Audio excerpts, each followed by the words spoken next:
Hi everyone, मेरा नाम अभिषेक है और आज एक मेडिटेशन के बारे में प्रखर की वीडियो है जो कि उसके सेल्फ एक्सपीरियंस के बारे में है शायद। क्योंकि वीडियो का टाइटल है how meditation left me stunned. उसकी फ़िलोसॉफिकल कॉन्वर्सेशंस मैंने कई बार सुनी है रॉ एंड रियल पे। और एक वीडियो हमने पहले भी देखी थी उसकी आचार्य प्रशांत के साथ।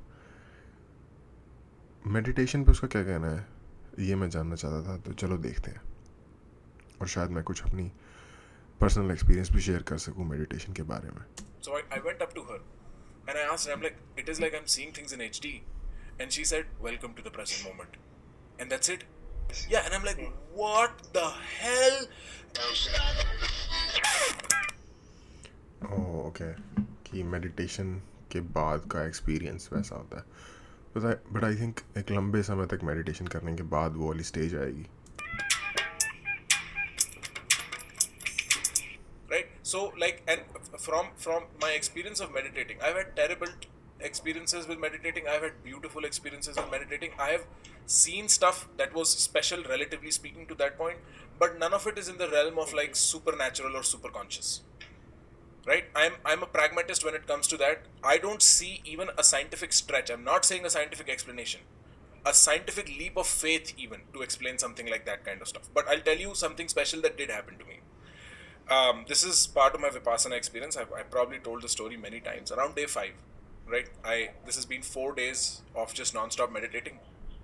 You're getting used to staying silent, you're getting used to the food, waking up at 4 a.m.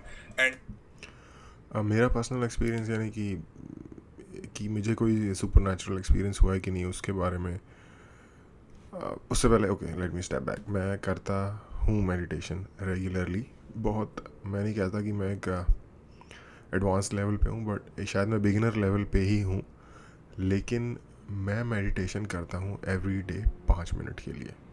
और मैक्सिमम जिस दिन मैं लाइक आपकी फॉर्म होती है हर चीज़ में इसी तरीके से, अगर मेरी किसी दिन फॉर्म है तो उस दिन मैं 15 मिनट शायद कर लूँगा। लेकिन मेरे को कोई टेरिबल एक्सपीरियंस कभी भी नहीं हुआ। ऐसा होता है कि लाइफ में अगर बहुत सारी चीज़ें चल रही हैं जिसमें कि दिमाग डाइवर्ट है तो शायद कंसंट्रेशन उतना अच्छा नहीं हो पाता कभी कभार, और कभी कभार ऑटोमेटिकली ही बहुत अच्छा कंसंट्रेशन होता है। सिर्फ इसी स्पैन के अंदर ही मेरा एक्सपीरियंस रहा है। God knows I hate waking up at 4 a.m. Like, I would wake up at 3:30 a.m. just so that I don't have to wake up at 4 a.m. Like, that's how weird your mind gets, right? Because you're like, 4 दिन से I've been silent, like, the world outside does not make sense to me. ये 4 बजे मेरे को उठाने नहीं आ सकता कोई, मैं 3:30 खुद से उठ के रेडी हो जाऊंगा. So I would wake up at 3:30 before everybody else, and the trick was कि when my alarm sounded, because I had an alarm clock जो मैंने I had found it in like this one cupboard, this alarm clock that was my best friend throughout it. Like, I would just carry that alarm clock in my pocket as my best friend through those 10 days. So like special in that sense, weird in that sense, but I'll come to the story. So what I'll do is, day 1, day 2, they come in the morning and they have a gong and they bong, bong, bong, bong, and they're trying to wake you up, and I hate it. How dare somebody wake me up, right? So I realized I should. मुझे personally Vipassana का मैंने नाम of course सुना हुआ है, लेकिन मुझे ये पर्सनली पता भी नहीं था अप अंटिल मैंने इसकी एक वीडियो देखी थी रॉन रियल की जिसमें ये बात कर रहा है कि वो वहाँ पे है और वहाँ पे इसको चुप रहना पड़ा एक बहुत लंबे टाइम तक। उससे पहले मुझे ये पता भी नहीं था कि विपासना होता क्या है, आई मीन उसमें करना क्या होता है जाके। आई डोंट नो, पर सुबह उठना ये तो अगर जो भी अगर कोई ऋषिकेश गया होगा या किसी भी इस तरीके की जगह पे जाके किसी भी आश्रम में जिसने थोड़ा सा भी टाइम निकाला होगा, ये उनको पता ही होता है कि उनका एक स्पेसिफिक रूटीन होता है कि आपको 4 बजे सुबह उठना ही होता है। और डिफरेंट चीज़ों जिस आप डिफरेंट आश्रम में हो तो उसके हिसाब से डिपेंड करता है कि उनकी क्या एक्टिविटी होगी। अर्ली मॉर्निंग उठ के कहीं पे सुबह सुबह की कोई आरती भी होती है, कहीं पे सुबह सुबह मेडिटेशन होती है, डिपेंडिंग ऑन कौन सी जगह पे आप हो। should do something. Next day, I decide I'll wake up at 3:30. I'll go outside in the darkness, work out before anybody else even wakes up. And so I started doing that. And so the first ray of sunlight I would notice because I was up for it.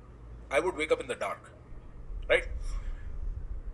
Fifth day, I wake up in the dark. The first ray of sunlight happens. I go into my meditation, which is a 4:30 a.m. meditation to 6:30 a.m. meditation. I emerge at 6:30. And I'm looking around. It's proper sunlight. This is the month of June 2019, so it's been about 2 years, right?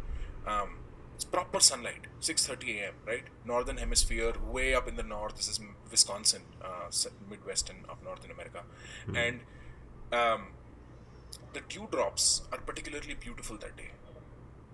And so I wait to look at them because you've been silent for so long, you have time enough to notice those small, little, intricate, beautiful things that nature's already left us. And so I'm noticing the pearls on this carpet of grass, and suddenly I can see each leaf, and it blows my mind. I'm like, I've never seen grass like this before. What the hell is this? Like, I was just here 2 hours ago. The grass was normal. Now I can see it like as if somebody changed my television from like those box televisions to like a plasma 4K HD television. Like, what the hell just happened? Did my eyes get better? Am I no longer bad with my eyesight? So I was like, maybe I'm just tripping. I think यही वो चीज़ नहीं होती कि जो आप really present होते हो present moment में, ये आप रियली जो आपके सामने है उसको देख पा रहे हो instead of just glancing over something, और दिमाग के अंदर कुछ और ही चल रहा होता है. When you're young, you can kind of afford to think maybe there's something just wrong. So I ran into the woods. They were right next to where I was living. I ran into the woods, and there was a leaf that had become my favorite leaf in the woods. So you have weird things like that, favorite leaf. And I looked at that leaf, and I could see like veins, I don't know what the technical term is, like just like stuff emerging on that leaf. Capillaries. Yeah, and I'm like, what the hell? And so at 12 p.m., you can speak to the instructor for a short second. So I went up to her and I asked her, I'm like, it is like I'm seeing things in HD. And she said, welcome to the present moment. And that's it. I had to get up and leave. I was left with that. And it was mind blowing in that way. So, relative to the way you think about the world, meditation can really transform you and offer you an experience that is vivid. But there is nothing Harry Potterish to it. Bro, if you like what I do not forget to press the subscribe button. Please. तो I think कहने का बंदे का यही मतलब है कि या जिसने भी थोड़ी बहुत मेडिटेशन या इस फील्ड में वेंचर आउट भी किया होगा, ध्यान लगाने की कोशिश भी की होगी, उसको पता होगा कि अगर आपने वो कुछ फ्यू सेकंड्स के लिए भी वो वाला जो अटेनमेंट है वो अचीव कर लिया होता है, जब आप पीछे की चीज़ें पीछे, आगे होने वाली चीज़ें आगे छोड़ के बीच प्रेजेंट मोमेंट में होते हो, बिना कुछ भी, शून्यता जिसे कहते हैं, अगर आप एक कपल ऑफ सेकंड्स के लिए भी उस शून्यता में पहुंच जाते हो तो एक अलग ही लेवल का कामनेस या फिर एक अलग ही लेवल की ग्रास्प करने की जो कैपेबिलिटी होती है, जो चीज़ आपके सामने है उसको, वो चीज़ कितनी ज़बरदस्त हो जाती है. तो ये उससे मैं पूरा अग्री करूँगा. बाकी प्रखर का एक मुझे ये भी लगता है कि जब ये किसी चीज़ को एक्सप्लेन कर रहा होता है तो मुझे ऐसा लगता है कि एक यंग बंदे ने किसी चीज़ को पहली बार देखा और उसने उसको पूरा हिला के रख दिया है और वो पूरा लाइक मेस्मराइज्ड हो गया उस चीज़ से और वो उसको एक्सप्लेन कर रहा है. तो एक वो उसमें एक एनर्जी भी होती है बट उसमें एक इनोसेंस भी होती है, उसमें एक पहली बार किसी चीज़ को पाने की न्यूनेस भी होती है. तो वो मुझे इसकी वीडियो में फील होता है. That's it.